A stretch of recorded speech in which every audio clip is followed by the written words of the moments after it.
Bom dia, turma do primeiro ano. Aqui eu venho apresentar a revisão sobre a escola barroca, né?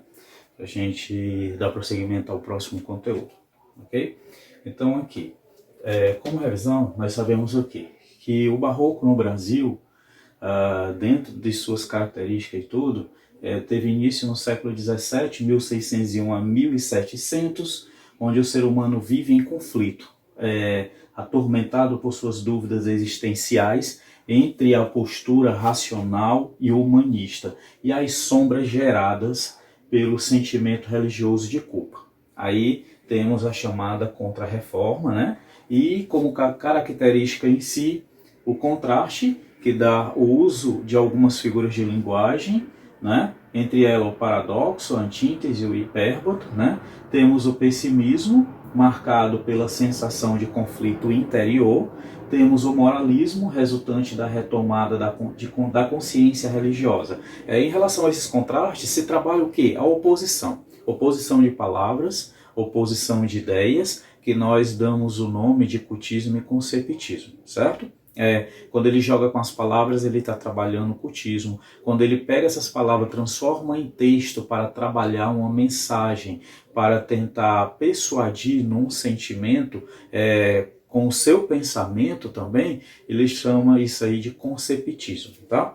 E a questão do pessimismo era porque as pessoas naquela época, muitos não tinham condições, tinha a chamada Santa Inquisição, a venda de indulgência, e muitas pessoas não tinham condições e ficavam atormentadas para saber o que ia acontecer consigo depois de uma passagem dessa vida para outra, porque não tinha como comprar o terreno no céu, como a igreja assim queria, e outros ficavam atormentados porque não suportava todos os dogmas que a igreja falava e acabava entrando na concepção de outras religiões, né? E quem fugia à igreja católica era considerado um herege, ia acabar naquela sensação de que estava indo contra a igreja, ia ser punido. Então entrava num conflito existencial, tá?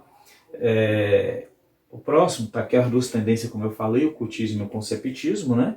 E aqui o barroco no Brasil, que aparece no Brasil seguindo os ditames do barroco europeu, mas assume traços particulares da percepção brasileira. Tá? Como autores, nós temos Gregório de Matos, nascido em 1623 e falecido em 1693, fazendo 3 tipos de poesias: as poesias sátíricas, crítica social e pessoal, né? Ele fazia uma autocrítica à sociedade, tido também como Boca do Inferno, né? Poesia lírica, amorosa, erótica, sacra e reflexiva, e poesia encomiástica de louvor ou homenagem a alguém, né? Quando esse samba queria homenagem a alguém, era ele o cara certo. Nós temos o Padre Antônio Vieira, nascido em 1607, falecido em 1697, lutou em benefício dos índios e dos negros, criou sua obra nos 2 países, Portugal e Brasil, e defendia os direitos humanos por meio de seus sermões. Tá? Então, fez a passagem rápida dessa revisão em cima dos 2 vídeos anteriores que nós fizemos, né? Que é a questão do barroco em Portugal, os autores do barroco português, tivemos o barroco brasileiro, né? Barroco no Brasil e os autores no Brasil. Então eu fiz aqui um pequeno resumo sobre o que foi visto nos 2 conteúdos anteriores, para que você possa desenvolver agora uma atividade de revisão em prol de uma boa suscetibilidade do conteúdo, tá certo? Deixo o meu abraço, o meu carinho, e para vocês até a nossa próxima aula. Tchau, tchau.